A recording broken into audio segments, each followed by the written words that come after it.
Hər kəsə salam. Bugün işığın sirlərindən danışırıq. İşıq həm zərrəciyin, həm dalğanın xüsusiyyətlərini özündə daşıyır.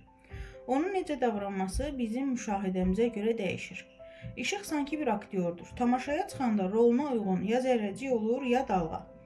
Səhnəni, yəni müşahidə formasını biz müəyyən edirik. Buna işığın dalğa-zərrəcik dualizmi deyilir. Bu dualizm sayəsində bu gün lazerlər, elektron mikroskoplar, kvant texnologiyaları və fotonika inkişaf edir. Bu fizikanın ən gözəl paradokslarından biridir. İndi isə gəlin aparılan təcrübəyə baxaq. Kürə formalı kiçik hissəciklər atan cihazımız var. Onun qarşısına maneə qoyulur və maneədə bir yarıq var. Onun da qarşısına lövhə qoyulur. Bu hissəciklərin bəziləri maneəyə dəyərək qayıdır, bəziləri isə yarıqdan keçib lövhə üzərində şaquli iz buraxır. İki yarıqlı maneədə də eyni hadisə müşahidə olunur. Bu zaman iki şaquli xətt yaranır. İndi isə bu proses dalğalara tətbiq olunur. Və bu zaman ekranda dalğanın ən mərkəzindən bir şaquli iz buraxır.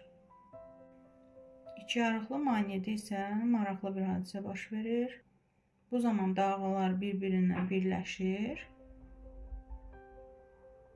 Güclü və zəif zolaqlardan ibarət iz buraxır. Və nəhayət bu proses işığa tətbiq olunur. İşıq bir yarıqlı maneədən keçən zaman özünü zərrəcik kimi aparır. Zərrəcikli şaquli alınan xətt kimi burada da şaquli işıq görsənir lövhədə.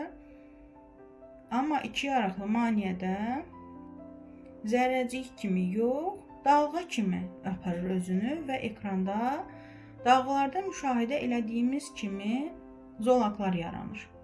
Mərkəzdə güclü, ətrafında qaranlıq, yenidən zəif işıqlar get-gedə zəiflədiyini müşahidə edirik. Eyni təcrübəni onlayn laboratoriya vasitəsilə də sizinlə paylaşmaq istəyirəm. Görürsünüz, işıq şüaları yayılır. İndi qarşısına bir yarıqlı maneə qoydum. Bu zaman işıq dalğa kimi yayılır. Və tam mərkəzdə intensivliyin artdığını görürük. Kənarlarda azdır, tam mərkəzdə çoxdur, daha parlaq işıq əldə olunur.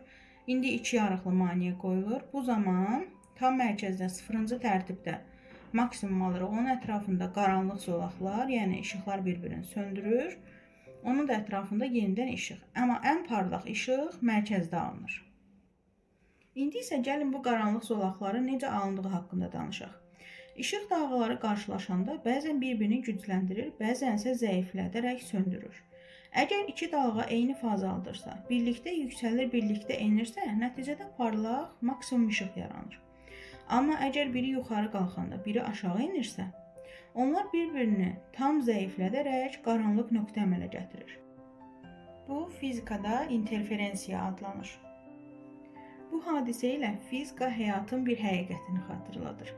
Fizikada da, həyatda da bəzən uyğun görünənlər belə bir-birini yox edə bilir. Əgər istiqamətləriniz ziddirsə, birlik heç nə deməkdir. Bu həm təbiətin, həm də həyatın gözəl bir dərsidir.